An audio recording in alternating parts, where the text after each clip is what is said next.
রাজা দশরথের বয়স প্রায় 60 বৎসর হইয়াছে। এত বয়স হইলে কতখানি বুড়া হয় বুঝিতেই পারো। কাজেই তিনি এখন আর রাজ্যের কাজের জন্য আগের মতন পরিশ্রম করিতে পারেন না। আর রামও এতদিনে বিদ্যায় বুদ্ধিতে জোরে সাহসে যত রকম গুণ হইতে পারে সকল গুণেই সকলের বড় হইয়া উঠিয়াছেন। ইহা দেখিয়া দশরথ একদিন মন্ত্রীদিগকে বলিলেন, আমি এখন বুড়া হইয়াছি, আর কতদিনই বা বাঁচিব। তাই আমি মনে করিতেছি যে রামকে যুবরাজ করিয়া দেই। আমার রাম এখন বড় হইয়াছেন, আর তাহার গুণের কথা তোমরা সকলেই জানো। এজন্য আমি এখন তাহার হাতে রাজ্যের ভার দিতে চাহিতেছি। তাহাতে তোমরা কি বলো? সকলে কহিল, মহারাজ, রামের গুণের কথা কি বলিব, পৃথিবীতে এমন আর নাই। দেশের লোক রামকে যে কত ভালোবাসে তাহা বলিয়া শেষ করা যায় না। আপনি রামকে যুবরাজ করিয়া দিন। মন্ত্রী সুমন্ত্র তখনই রামকে লইয়া আসিলেন। দশরথ পরম আদরের সহিত তাহাকে কাছে বসাইয়া বলিলেন, বাবা, তোমার যেমন গুণ সকলে তোমাকে তেমনি ভালোবাসে। এখন তুমি যুবরাজ হও, তাহা দেখিয়া সকলে সুখী হোক। স্থির হইল যে পরদিনই রামকে যুবরাজ করা হইবে। সে সংবাদে অযোধ্যায় হুলুস্থুল পড়িয়া গেল। অযোধ্যার লোকেরা মনের আনন্দে আর ঘরের ভিতরে না থাকিতে পারিয়া পথে আসিয়া কোলাহল করিতে লাগিল। রানী কৈকেয়ীর একটা দাসী ছিল, তাহার নাম ছিল মন্থরা। কিন্তু তাহার পিঠে একটা মস্ত কুচ ছিল বলিয়া সকলে তাহাকে কুজি ডাকিত। কৈকেয়ী এই দাসীটাকে বাপের বাড়ি হইতে আনিয়াছিলেন, কাজেই সকলে তাহাকে বড় আদর করিতেন। সকালবেলা লোকের কলরব শুনিয়া কুজি ছাদে উঠিয়া দেখিতে গেল কিসের গোলমাল। সেখানে গিয়া দেখিল যে রাস্তায় চন্দনের জল আর পদ্মের পাপড়ি ছড়ানো হইয়াছে, নিশান উড়িতেছে, আর চারিদিকে কেবল গান বাজনা আর কোলাহল শোনা যায়। ইহাতে কুজির মনে বড়ই ভাবনা উপস্থিত হইল। উহার কাছেই একটি ঝি রেশমি কাপড় পরিয়া হাসি মুখে দাঁড়াইয়াছিল। কুজি তাহাকে জিজ্ঞাসা করিল, হ্যাঁ গা, রামের মা কৌশল্যা কিসের জন্য লোককে এত টাকা দিতেছে? ঝি বলিল, কাল যে রাম যুবরাজ হইবেন। এ কথা শুনিয়া আর কি কুজি হিংসায় স্থির থাকিতে পারে? কৈকেয়ী তখন শুইয়াছিলেন। কুজি সেখানে ছুটিয়া আসিয়া তাহাকে তাড়া কি তাড়া। বড় যে শুইয়া আছো, দেখিতেছ না যে তোমার সর্বনাশ হইয়া গেল? কুজির রাগ দেখিয়া কৈকেয়ী আশ্চর্য হইয়া বলিলেন, কি হইয়াছে মন্থরা? আমার কোনো বিপদ হইয়াছে কি? তুমি এত ব্যস্ত হইয়াছ কেন? মন্থরা দাঁত মুখ খিচাইয়া কহিল, তোমার যাহাতে সর্বনাশ হয় তাহাই হইয়াছে। কাল মহারাজ রামকে যুবরাজ করিবেন। এ কথা শুনিয়া কৈকেয়ীর এত আনন্দ হইল যে তিনি তখনই একখানা দামি গহনা কুজিকে পুরস্কার দিয়া ফেলিলেন। কুজি তাহা দূরে ফেলিয়া দিয়া কহিল, কি বোকা! এমন বিপদে পড়িয়াও আবার আমোদ করিতেছ? রাম রাজা হইলে ভরতের সর্বনাশ হইবে না বুঝি? আর তুমিও বুঝি তখন কৌশল্যা রানীর দাসী হইয়া থাকিবে না? কৈকেয়ী কহিলেন, মন্থরা, রাম বড়ই ধার্মিক, আর তিনি যখন বড় ছেলে তখন তো তাহারই রাজ্য পাওয়া উচিত। রাম আমাকে যেমন যত্ন করেন ভরতও তেমন করে না। আমি ভরতকে যেমন ভালোবাসি রামকেও তেমনি ভালোবাসি। রাম রাজা হইলে দেখিবে তিনি ভাইদিগকে কত সুখে রাখিবেন। কুজি লম্বা নিঃশ্বাস ছাড়িয়া কহিল, হায় হায়, এ কেমন মেয়ে গো! রাম রাজা হইলে নিশ্চয়ই ভরতকে তাড়াইয়া দিবে, না হয় মারিয়া ফেলিবে। তাই বলি এই বেলা যাহাতে ভরত রাজ্য পায় আর রাম বনে চলিয়া যায় তাহার উপায় দেখো। কুজি যখন ভরতকে রাম মারিয়া ফেলিবে বলিয়া ভয় দেখাইল, তখন কৈকেয়ী কহিলেন, মন্থরা, আজই আমি রামকে বনে পাঠাইয়া ভরতকে রাজা করিব। এখন এই কাজটি কেমন করিয়া হইতে পারে বলো? কুজি কহিল, সে কি, তুমি কি সব ভুলিয়া গিয়াছ? সেই যে দণ্ডক বনের ভিতরে বৈজয়ন্ত নগরে সম্বর অসুর ছিল। দেবতাদের সঙ্গে তাহার ভয়ানক যুদ্ধ হয়। সেই যুদ্ধে আমাদের রাজা দেবতাদের সাহায্য করিতে গিয়াছিলেন, তোমাকে সঙ্গে নিয়াছিলেন। রাজা ভয়ানক অস্ত্রের ঘা খাইয়া যুদ্ধের জায়গাতেই অজ্ঞান হইয়া গেলেন। তখন তুমি তাহাকে সেখান হইতে লইয়া আসিয়া বাঁচাইলে। তাহাতে তিনি তোমাকে 2টি বর দিতে চাহিলেন। তুমি বলিলে যখন ইচ্ছা হয় লইব। এখন কেন সেই বর চাহিয়া লও না? এক বরে রামকে বনে পাঠাও, আরেক বরে ভরতকে রাজা করো। এইরূপ করিয়া কুজি কইকেয়ীর মন একেবারে খারাপ করিয়া দিল। এদিকে রাজা দশরথ রামের সংবাদ লইয়া কইকেয়ীর মহলে আসিয়া দেখেন কইকেয়ীর মুখে কথা নাই, গায়ে অলঙ্কার নাই। তিনি মেঝেতে পড়িয়া কেবলই কাঁদিতেছেন। কি সর্বনাশ! কইকেয়ীর কি হইয়াছে? কে তাহার এমন দশা করিল? বেচারা বুড়া রাজা ব্যস্ত হইয়া এইরূপ কত কথা ভাবিতে লাগিলেন, কিন্তু কে তাহাকে বলিয়া দিবে কইকেয়ীর কি হইয়াছে? রাজা কত মিষ্টি করিয়া জিজ্ঞাসা করিলেন, তোমার কি কোনো অসুখ হইয়াছে? না কেহ তোমাকে কিছু বলিয়াছে? না তুমি কাহার উপর রাগ করিয়াছ? কইকেয়ী কোনো কথারই উত্তর দিলেন না। শেষে রাজা বলিলেন, তোমার কি কিছু চাই? বলো সেটা কোন জিনিস, এখনই তাহা দিতেছি। তখন কইকেয়ী কহিলেন, আগে প্রতিজ্ঞা করো দিবে, তবে বলিব। রাজা কহিলেন, এই পৃথিবীতে রামের মতন আমি কাহাকেও ভালোবাসি না। সেই রামের নাম লইয়া আমি প্রতিজ্ঞা করিতেছি, তুমি যাহা চাইবে তাহাই দিব। এই কথা শুনিয়া কইকেয়ী কহিলেন, মহারাজ, সেই দেবাসুর যুদ্ধের কথা মনে করো। সেই যে তুমি ভয়ানক ঘা খাইয়াছিলে, আর আমি তোমাকে বাঁচাইয়াছিলাম। তখন যে আমাকে 2টি বর দিতে চাহিয়াছিলে, আর আমি কহিয়াছিলাম দরকার হইলে লইব। আজ সেই 2 বর আমায় দিতে হইবে। রামকে 14 বৎসরের জন্য সন্ন্যাসী সাজাইয়া দণ্ডক বনে পাঠাইতে হইবে, আর ভরতকে রাজা করিতে হইবে। হায়, কি নিষ্ঠুর কথা! সেই ভয়ানক কথা শুনিয়াই দশরথ অজ্ঞান হইয়া পড়িয়া গেলেন। অনেকক্ষণ পরে আবার দশরথের জ্ঞান হইল। তখন তিনি ভয়ানক রাগের সহিত কইকেয়ীর দিকে চাহিয়া কহিলেন, ওরে নিষ্ঠুর দুষ্ট কইকেয়ী, রাম তোর কি করিয়াছে? রাম এমন করিয়া তোর সেবা করে, আর তুই কিনা তাহার সর্বনাশ করিতে বসিয়াছিস। কোন দোষে আমি রামকে তাড়াইব? রাম গেলে আমি বাঁচিব কেমন করিয়া? তোমার পায়ে পড়ি, এমন কথা মুখে আনিও না। আমি বুড়া হইয়াছি, আর বেশি দিন বাঁচিব না। আমাকে দয়া করো, আমার আর যাহা আছে সকলই দিতেছি। রামকে ছাড়বার কথা আমাকে বলিও না। দশরথ এইরূপে কত দুঃখ, কত মিনতি করিলেন, কতবার অজ্ঞান হইয়া পড়িয়া গেলেন।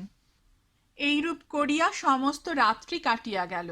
কইকেয়ীর দয়া হওয়া দূরে থাকুক, তিনি আরো বিদ্রূপ করিয়া বলিতে লাগিলেন, মহারাজ, সত্য কথা বলো বলিয়া যে বড় অহংকার করিয়া থাকো, এখন আমাকে বর দিবার বেলা তাহা কোথায় গেল?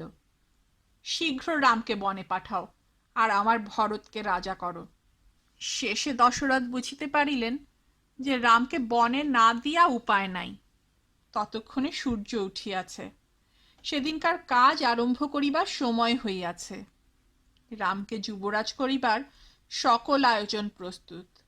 পুরোহিত বশিষ্ঠ মুনি মন্ত্রী সুমন্ত্রকে ডাকাইয়া কহিলেন, সব প্রস্তুত, সময়ও হইয়াছে, শীঘ্র মহারাজকে সংবাদ দাও। সুমন্ত্র সংবাদ দিতে গেলেন। এদিকে যে সর্বনাশ হইয়াছে তিনি তাহার কিছুই জানেন না। তিনি অন্যান্য দিনের মতো গিয়া রাজাকে কহিলেন, মহারাজ, সব প্রস্তুত, এখন মহারাজের অনুমতি হইলেই রামকে যুবরাজ করা যায়। সুমন্ত্রের কথা শুনিয়া রাজার দুঃখ দ্বিগুণ হইয়া উঠিল। তখন সুমন্ত্র চমকিয়া গিয়া দেখিলেন রাজার চোখ লাল, আর তাহাকে বড়ই কাতর দেখা যাইতেছে। তিনি ইহার কিছুই বুঝিতে না পারিয়া মনের দুঃখে কেবল জোর হাত করিয়া দাঁড়াইয়া রহিলেন। রাজার কথা কহিবার শক্তি নাই। তাহা দেখিয়া কইকেয়ী নিজেই কহিলেন, দেখো সুমন্ত্র, রাজার মনে কিনা বড়ই আনন্দ হইয়াছে, তাই রাত্রে তাহার ঘুম হয় নাই। এখন তিনি একটু ঘুমাইবেন। তুমি রামকে এইখানে লইয়া আসো। এ কথায় সুমন্ত্র রামকে আনিতে গেলেন। রাম তাহার নিজের বাড়িতে সীতার কাছে বসিয়া আছেন। এমন সময় সুমন্ত্র সেখানে গিয়া কহিলেন, যুবরাজ, মহারাজ আর রানী কইকেয়ী আপনাকে দেখিতে চাহেন। রাম তখনই তাহার সঙ্গে চলিয়া আসিলেন। রাজা দশরথ ভয়ানক দুঃখে অবশ হইয়া আছেন। কইকেয়ী কাছে বসিয়া। এমন সময় রাম আসিয়া তাহাদের দুজনকে প্রণাম করিলেন। দশরথ কেবল একটিবার তাহার দিকে চাহিয়া কহিলেন, রাম। আর কথা বাহির হইল না, খালি চোখ দিয়া জল পড়িতে লাগিল। তাহা দেখিয়া রামের মনে কি পর্যন্ত দুঃখ আর চিন্তা হইল সহজেই বুঝিতে পারো।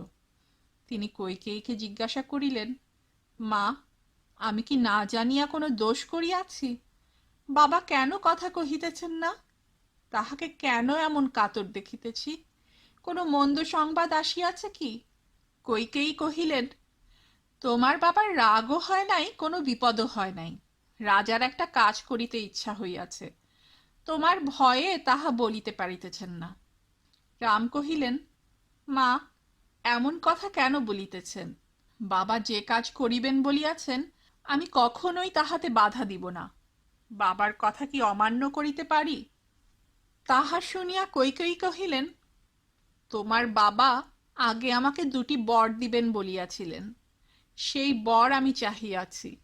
একটা বর এই যে তুমি মাথায় জটা লইয়া গাছের ছাল পড়িয়া 14 বৎসরের জন্য দণ্ডক বনে যাইবে। আরেকটা বর চাহিয়াছি যে এই যে সব আয়োজন হইয়াছে তাহা দিয়া ভরতী রাজা হইবে।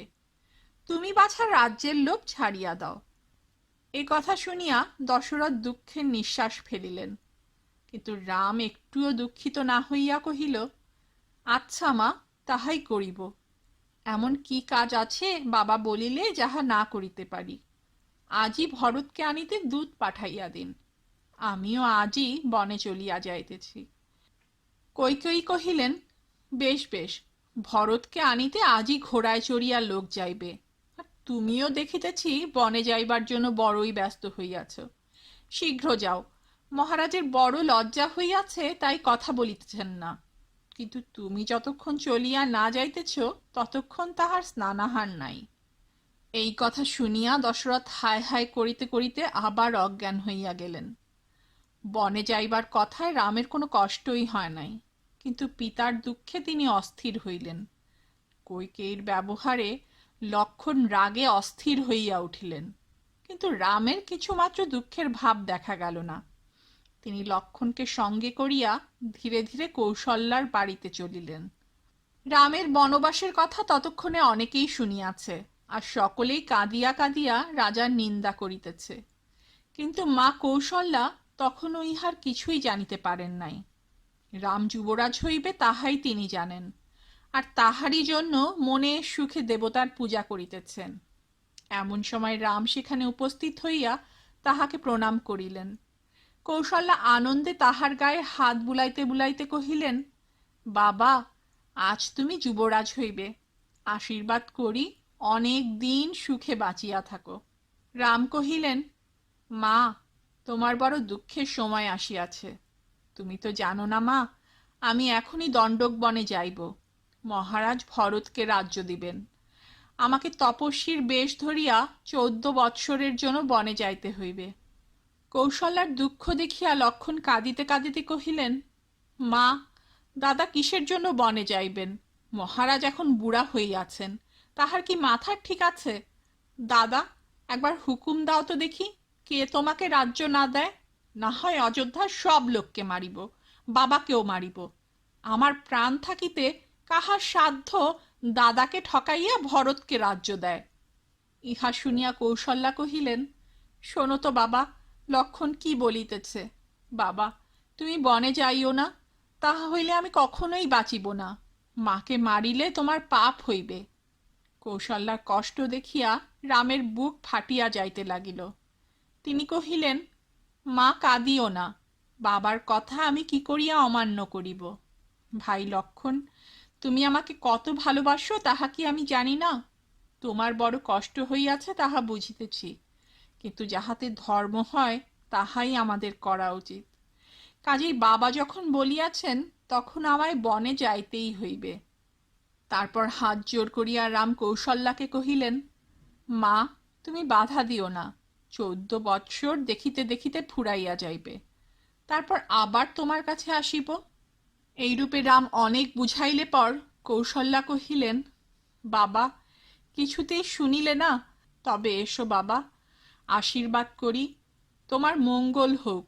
হায়, আমার ভাগ্যে কি এমন দিন হইবে যে তুমি আসিয়া আবার আমাকে মা বলিয়া ডাকিবে? এই বলিয়া তিনি ভক্তিভরে দেবতার পূজা করিতে লাগিলেন, যাহাতে রামের কোনো অমঙ্গল না হয়। শেষে রাম তাহার পায়ের ধুলা মাথায় লইয়া সীতার নিকট বিদায় লইতে চলিলেন। সীতাও বিপদের কথা কিছুই জানিতে পারেন নাই, কিন্তু রামের মুখ দেখিয়াই তিনি বুঝিতে পারিলেন যে একটা বিপদ হইয়াছে। রাম যখন বনে যাইবার কথা কহিলেন, তখন সীতা রাজ্য গেল বলিয়া কোনো দুঃখ করিলেন না। তিনি কেবল কহিলেন, আমি তোমার সঙ্গে যাইব। রাম অনেক নিষেধ করিলেন। বনে যত ক্লেশ, যত ভয় আছে, তাহাদের কথা বলিয়া অনেক বুঝাইলেন, কিন্তু সীতা তাহা শুনিবেন কেন? তিনি রামের গলা জড়াইয়া ধরিয়া এমন ভয়ানক কাঁদিতে লাগিলেন যে রাম কিছুতেই তাহাকে রাখিয়া যাইতে পারিলেন না। কাজেই তখন আর কি করেন? তিনি কহিলেন, তবে চলো, আমি যেমন করিয়া থাকিব তুমিও তেমনি করিয়া থাকিবে। আমাদের যাহা কিছু আছে তাহা ব্রাহ্মণদিগকে, চাকর বাকরকে আর গরিব দুঃখীকে বিলাইয়া চলো আমরা শীঘ্র বনে যাই। লক্ষণ রামের আগেই সেখানে আসিয়াছিলেন। রাম সীতার কথাবার্তা শুনিয়া তিনি কহিলেন, দাদা, যদি যাইবেই তবে আমি ধনুকবাণ লইয়া তোমার আগে আগে যাইব। আমি তোমাকে ছাড়িয়া থাকিতে পারিব না। রাম কহিলেন, সে কি ভাই, তুমি যদি যাও তবে মা কৌশল্যা আর মা সুমিত্রাকে কে দেখিবে? লক্ষণ কহিলেন, মা কৌশল্যার জন্য কোনো চিন্তা নাই, আর তিনি এত লোককে খাইতে দিতেছেন, তিনি কি মা সুমিত্রাকে 2টি ভাত দিতে পারিবেন না? দাদা, আমাকে সঙ্গে লও, আমি রোজ তোমাদের ফলমূল আনিয়া দিব। লক্ষণ দেখিতে দেখিতে সকলে নিকট বিদায় লইয়া অস্ত্রশস্ত্র বাঁধিয়া প্রস্তুত। তারপর যাহাকে যাহা দিতে হইবে রামের কথা মতো সকলকে তাহা দিতে লাগিলেন। এই রূপে সমস্ত ধন দান করিয়া রাম, লক্ষণ আর সীতা দশরথের সহিত দেখা করিবার জন্য পথ দিয়া হাঁটিয়া চলিলেন। তাহা দেখিয়া সকলে বলিতে লাগিল, হায় হায়, যে রাম কখনো একা পথ চলেন নাই, যে সীতা কখনো ঘরের বাহির হন নাই, আজ কিনা তাহারা এমনিভাবে পথ হাঁটিয়া চলিয়াছেন। রামকে বিদায় দিতে দশরথের কিরূপ কষ্ট হইয়াছিল তাহার আমি লিখিয়া কত জানাইব। কইকেয়ী ছল বুঝিতে না পারিয়া তাহাকে বর দিয়া বসিয়াছেন, কাজেই এখন আর নিজে কি করিয়া না বলেন।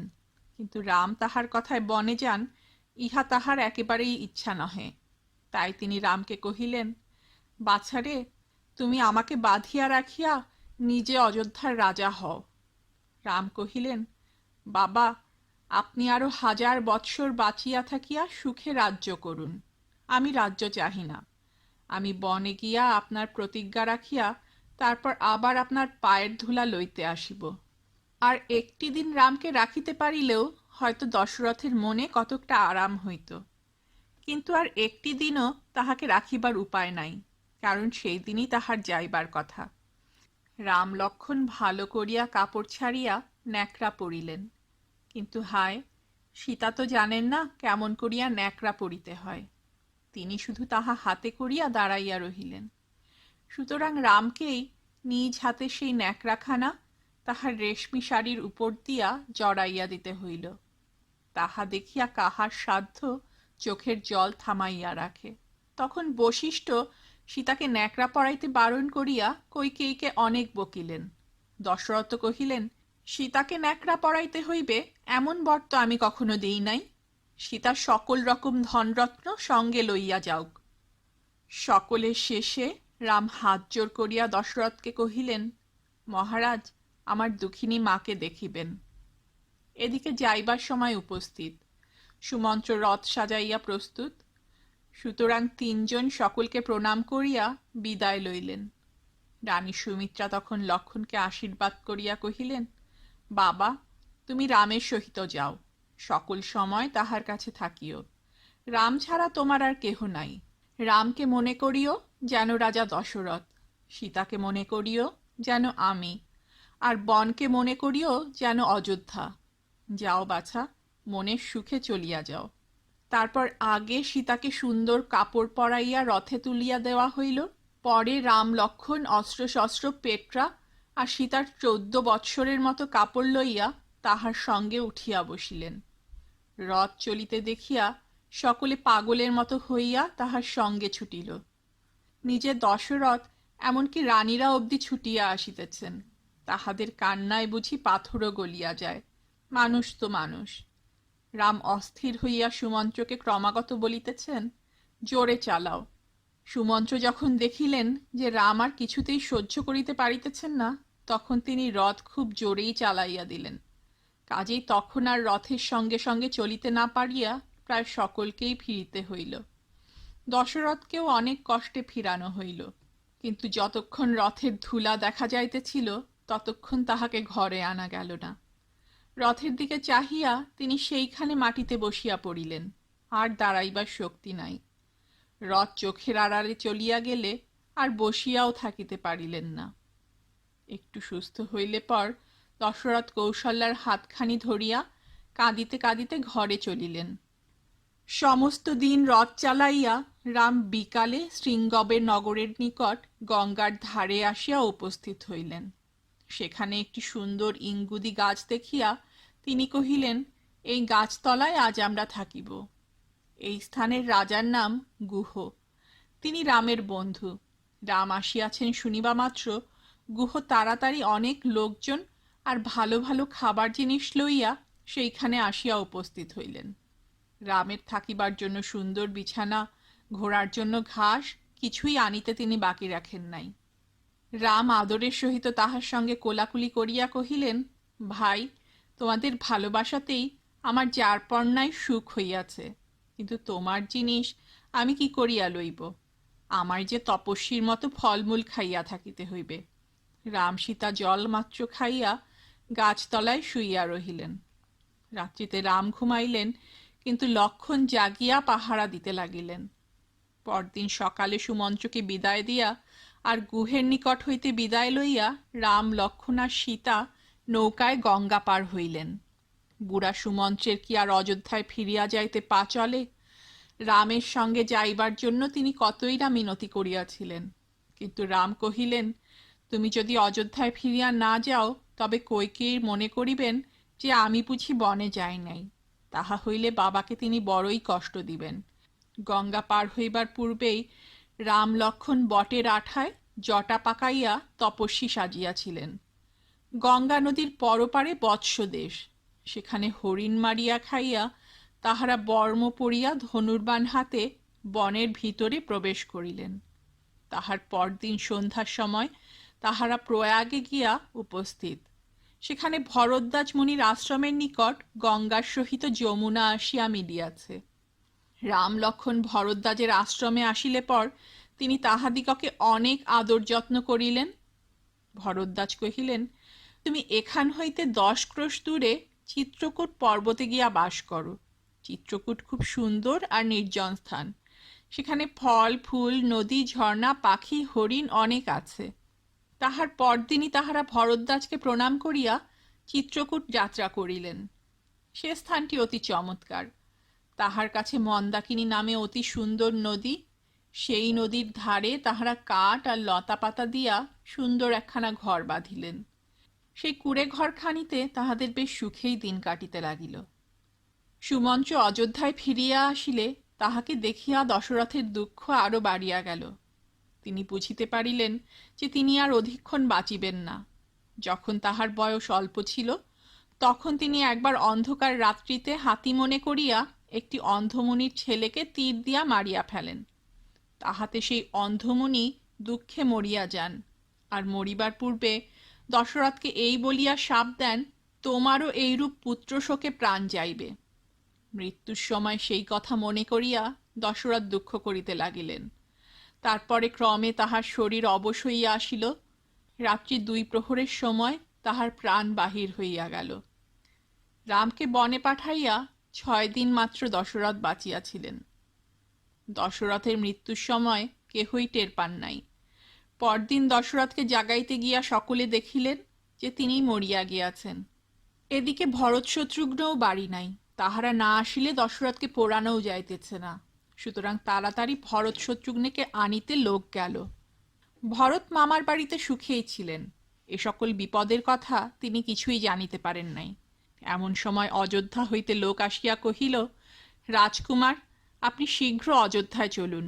সেখানে এমন কিছু হইয়াছে, আপনার দেরি হইলে ক্ষতি হইতে পারে।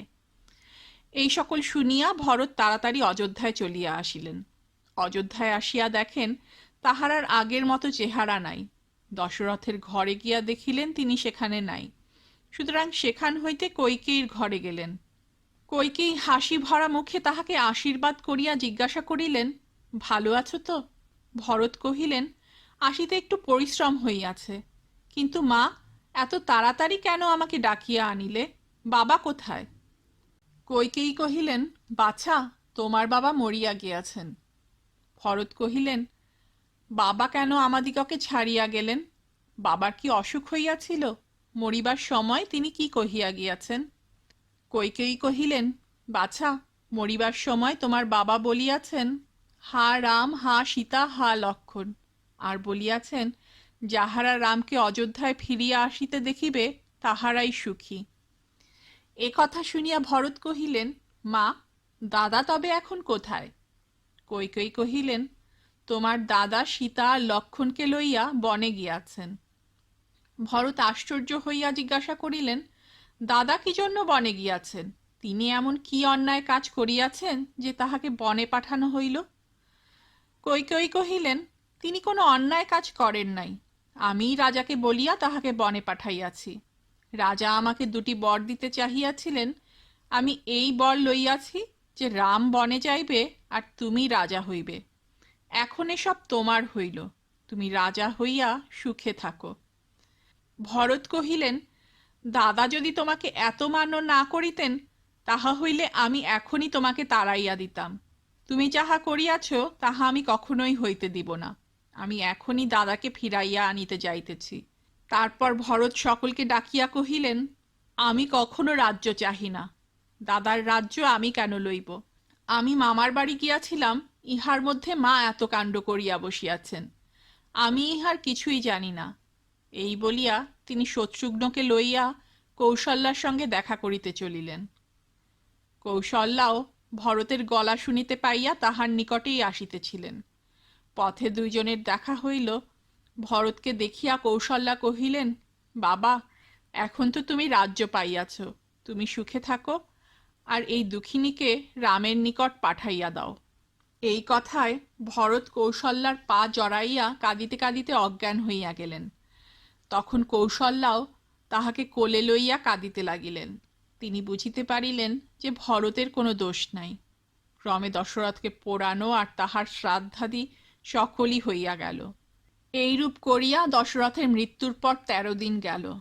তখন একজন রাজা না হইলে কাজই চলিতেছে না। সুতরাং সকলেরই ইচ্ছা এখন ভরত রাজা হন। কিন্তু ভরত কহিলেন, চলো, দাদাকে লইয়া আসি, দাদাই রাজা হইবেন, আর আমি 14 বৎসর বনে গিয়া থাকিব। তখন সকলে মহা আনন্দে ভরত শত্রুঘ্নের সহিত রামকে ফিরাইয়া আনিতে চলিল। কৌশল্যা, কইকেয়ী, সুমিত্রা হইতে আরম্ভ করিয়া মন্ত্রী, পুরোহিত, চাকর, বাকর, সিপাহী, সৈন্য সকলেই চলিল। অযোধ্যার লোক কেহই পড়িয়া থাকিল না। তাহারা যখন গুহের দেশে আসিল, তখন গুহ এত সৈন্য আর লোকজন দেখিয়া প্রথমে একটু ভয় পাইলেন। তাই তিনি তাহার নিজের লোকদিগকে ডাকিয়া কহিলেন, ভরত কি রামের অনিষ্ট করিতে আসিয়াছেন? চলো, আমরা তাহার পথ আটকাই। এই কথা বলিয়া তিনি ভরতের সহিত দেখা করিতে গেলেন। ভরতের কাছে যখন তিনি শুনিতে পাইলেন যে ভরত রামকে ফিরাইয়া আনিতে যাইতেছেন, তখন তাহার মনে খুবই সুখ হইল। পরদিন গুহের লোকেরা 500 নৌকা আনিয়া ভরতকে গঙ্গা পার করিয়া দিল। গুহ নিজে ভরতের সঙ্গে চলিলেন।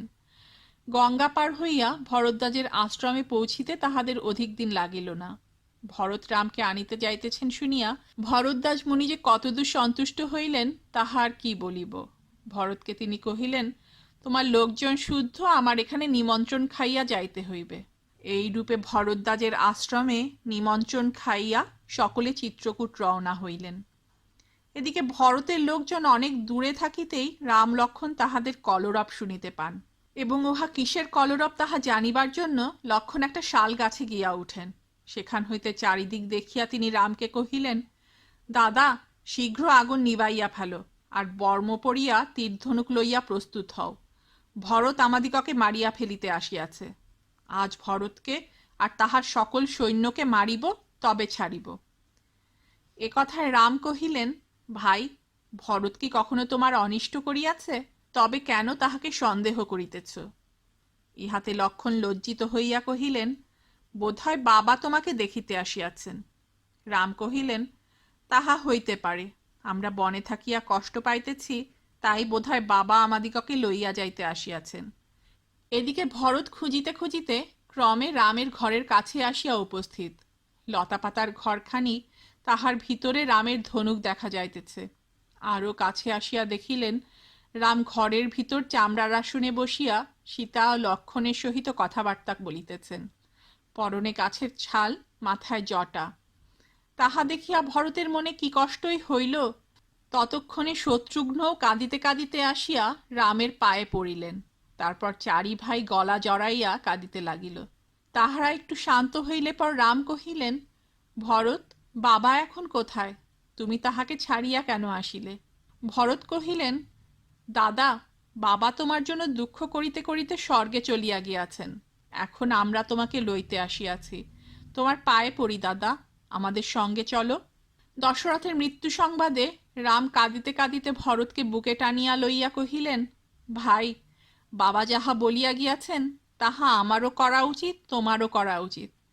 আমাকে যখন বনে পাঠাইয়াছেন তখন আমি অযোধ্যায় কি করিয়া যাইব? আর তোমাকে যখন তিনি রাজা হইতে বলিয়া গিয়াছেন তখন তুমিই বা কি করিয়া সে কথা অমান্য করিবে? তারপর দশরথের তর্পণ করিবার জন্য রাম মন্দাকিনী নদীর ধারে আসিলেন। তর্পণ শেষ হইলে আবার কান্না আরম্ভ হইল। ততক্ষণে বেলা প্রায় শেষ হইয়াছিল। যাহা কিছু বেলা ছিল তাহাও সকলের দেখাশোনা, প্রণাম, আশীর্বাদ ইত্যাদিতে কাটিয়া গেল। পরদিন রামকে অযোধ্যায় লইয়া যাইবার জন্য অনেক চেষ্টা হইল, কিন্তু রাম কিছুতেই যাইতে চাহিলেন না। তখন ভরত কহিলেন, দাদা, যদি নিতান্তই না যাইবে তবে তোমার পায়ের খড়ম দুখানি আমাকে খুলিয়া দাও। এখন হইতে এই খড়মই আমাদের রাজা, আমরা ইহার চাকর।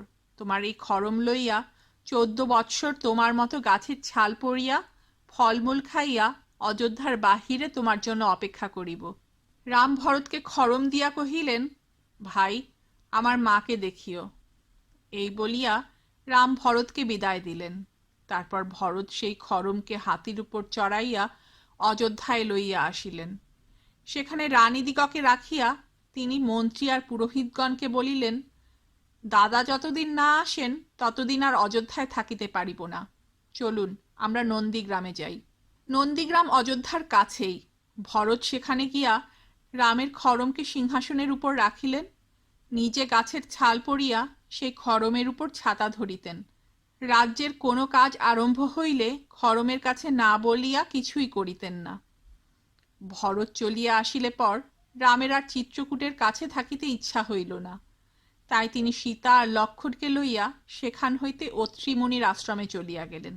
অত্রিমুনির আশ্রমে এক রাত্রি থাকিয়া পরদিন সীতা ও লক্ষ্মণের সঙ্গে রাম অন্য একটি বনে চলিয়া গেলেন।